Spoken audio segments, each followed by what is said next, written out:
Hello दोस्तों, नमस्कार। Study with Kailash Bogra के यूट्यूब चैनल में फिर से आपका स्वागत है। दोस्तों, जैसा कि आप सबको विदित है कि हम कक्षा 6 एनसीईआरटी सामाजिक विज्ञान पर आजकल चर्चा कर रहे हैं।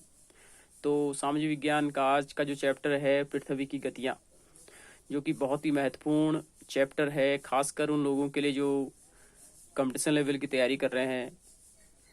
और यहाँ से बहुत सारे प्रश्न बने हैं और आगे भी बनने की उम्मीदें हैं। तो ज़्यादा बातें न करते हुए हम अपने टॉपिक की शुरुआत करते हैं, जिसका नाम है पृथ्वी की गतियाँ। देखो, पृथ्वी की जो गतियाँ हैं वो दो प्रकार की हैं, ठीक है। एक है घूर्णन और दूसरा है परिक्रमण, ठीक है।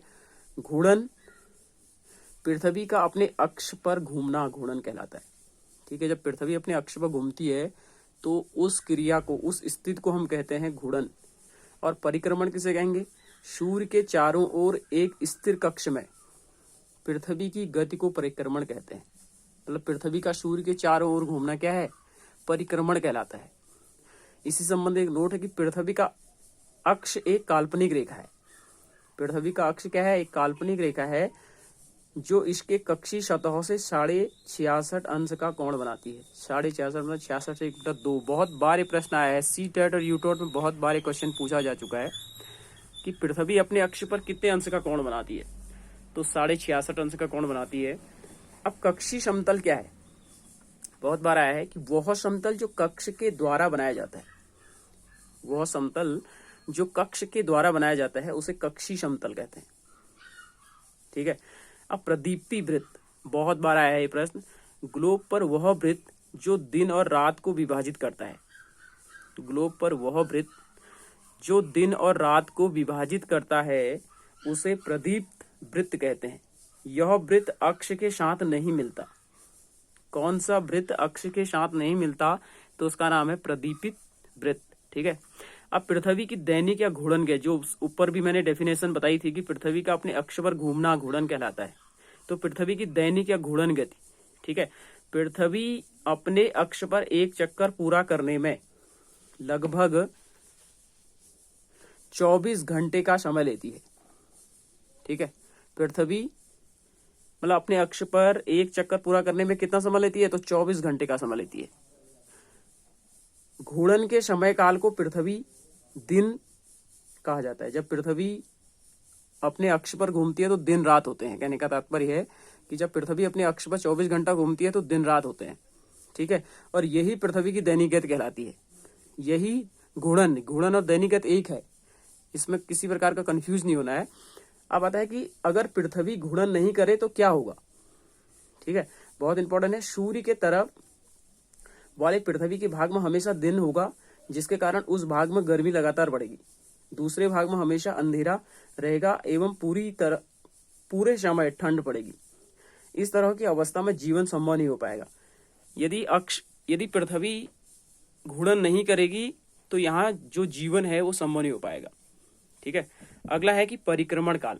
परिक्रमण किसे कहेंगे? इससे पहले भी मैंने बता चुका हूँ, ठीक है। इसमें भी फोकस करना है। पृथ्वी की दूसरी गति जो सूर्य के चारों ओर कक्ष में होती है उसे परिक्रमण कहा जाता है।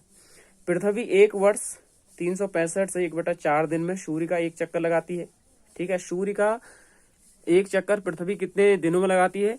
तो लगभग 1 साल में, ठीक है। 365 से 1/4 दिन में लगाती है। हम लोग एक वर्ष 365 दिन का मानते हैं तथा सुविधा के अनुसार 6 घंटे इसमें नहीं जोड़ते, ठीक है। अब बता लीप वर्ष, बहुत इंपॉर्टेंट है। लीप वर्ष के बारे में भी आपको पता होना चाहिए और बहुत सारे लोगों को होगा। प्रत्येक चौथे वर्ष फरवरी माह 28 के बदले 29 दिन का होता है। ऐसा वर्ष जिसमें 366 दिन होते हैं उसे लीप वर्ष कहते हैं।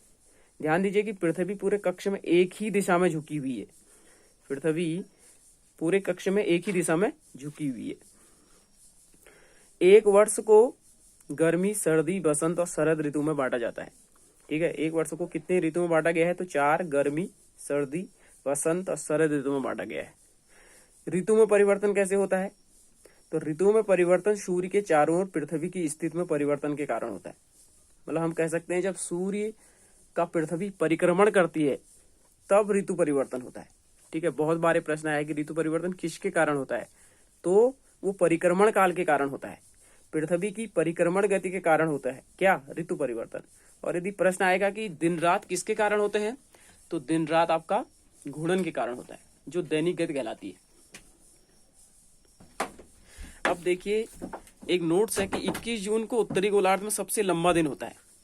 ठीक है, 21 जून बहुत ही इंपॉर्टेंट है। सबसे लंबा दिन उत्तरी गोलार्ध में कब होता है? बहुत बार प्रश्न आया है, तो इस पर फोकस करना है। तो 21 जून को उत्तरी गोलार्ध में सबसे लंबा दिन होता है, क्योंकि 21 जून को उत्तरी गोलार्ध सूर्य की तरफ झुका है। ठीक है, उत्तरी गोलार्ध सूर्य की ओर झुका है। सूर्य की किरणें कर्क रेखा पर सीधी पड़ती हैं। मतलब 21 जून को जो सबसे लंबा दिन होता है, उसमें जो कर्क रेखा है, अभी मैप के माध्यम से हम आपको बताएंगे, तो जो कर्क रेखा है उसमें सीधी जो सूर्य की किरणें हैं कर्क रेखा में पड़ती हैं, इसलिए 21 जून को सबसे लंबा दिन होता है। ठीक है, अब दक्षिणी गोलार्ध में सबसे लंबा दिन बहुत बार आया है, 22 दिसंबर।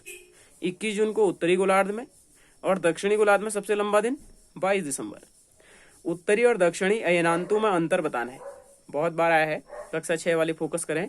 21 जून को उत्तरी गोलार्ध सूर्य की ओर झुका होने से इस गोलार्ध में सबसे लंबा दिन तथा सबसे छोटी रात होती है। उत्तरी गोलार्ध में सबसे छोटी रात कब कहेंगे? 21 जून को सबसे लंबा दिन और सबसे छोटी रात। पृथ्वी की इसी अवस्था को उत्तरी अयनांत कहते हैं। जब पृथ्वी में सबसे लंबा और सबसे छोटा दिन होता है, सबसे छोटी रात होती है, तो उसको उत्तरी अयनांत कहते हैं। और इसी स्थिति में सूर्य की किरणें कर्क रेखा पर सीधी पड़ती हैं। ठीक है, इसके विपरीत 22 दिसंबर को दक्षिणी गोलार्ध सूर्य की ओर झुके होने के कारण दक्षिणी गोलार्ध में सबसे लंबा दिन तथा सबसे छोटी रातें ग्रीष्म ऋतु होती है। इसे दक्षिणी अयनांत कहते हैं। बहुत इंपॉर्टेंट है कि दक्षिणी अयनांत किसे कहेंगे? जब दक्षिण में सबसे लंबा और सबसे छोटा दिन होगा। और उत्तरी अयनांत किसे कहेंगे? जब उत्तर में सबसे बड़ा और सबसे छोटी रात होगी। ठीक है, एक बहुत ही महत्वपूर्ण है कि ऑस्ट्रेलिया में ग्रीष्म ऋतु में क्रिसमस का पर्व मनाया जाता है। ये प्रश्न आया है कि किस ग्रीष्म ऋतु में किस देश में क्रिसमस का पर्व मनाया जाता है? तो ऑस्ट्रेलिया। अब विषुव क्या है? विषुव 21 मार्च और 23 सितंबर को सूर्य की किरणें विषुवत वृत्त पर सीधी पड़ती हैं। इस दिन कोई भी गोलार्ध सूर्य की ओर नहीं झुका होता है। ठीक है, कोई भी गोलार्ध सूर्य की ओर नहीं झुका होता है। इस समय दोनों गोलार्धों में मौसम सुहाना होता है और पूरी पृथ्वी पर दिन और रात बराबर होते हैं। पृथ्वी की यही विषय विषुव कहलाती है। बहुत इंपॉर्टेंट है कि कौन से ऐसे डेट हैं जिसमें कोई भी गोलार्ध सूर्य की ओर झुका नहीं होता है, तो उसका नाम आपको पता होना चाहिए। क्या है? 21 मार्च और 23 सितंबर। वो दो डेट ऐसी हैं जिसमें दोनों जो गोलार्ध हैं उनमें मौसम सुहाना होता है, मौसम एक समान होता है। कोई भी जो गोलार्ध है वो एक सूर्य की ओर नहीं झुकी होती है। ठीक है, 23 सितंबर एक नोट्स है इसी पे। 23 सितंबर को उत्तरी गोलार्ध में शरद ऋतु। 23 सितंबर को उत्तरी गोलार्ध में क्या है? शरद ऋतु, जबकि दक्षिणी गोलार्ध में बसंत ऋतु होती है। ठीक है, कब उत्तरी गोलार्ध में शरद ऋतु होती है और कब दक्षिणी गोलार्ध में बसंत ऋतु होती है? तो उसका डेट है 23 सितंबर। और 21 मार्च को स्थिति इसके विपरीत होती है। थोड़ा सा ध्यान देना है, ये नहीं कि आपने जल्दीबाजी में टिक कर दिया, थोड़ा समझना है। ठीक इसका उल्टा हो जाएगा 21 मार्च को। 21 मार्च को स्थिति इसके विपरीत होती है, जबकि उत्तरी गोलार्ध में बसंत ऋतु, जबकि 23 सितंबर को बसंत ऋतु कहाँ है? दक्षिणी गोलार्ध में। लेकिन उत्तरी गोलार्ध में बसंत ऋतु जाएगी 21 मार्च को, तथा दक्षिणी गोलार्ध में शरद ऋतु होती है। ध्रुवों पर लगभग 6 महीने का दिन और 6 महीने की रातें होती है। क्यों होती है?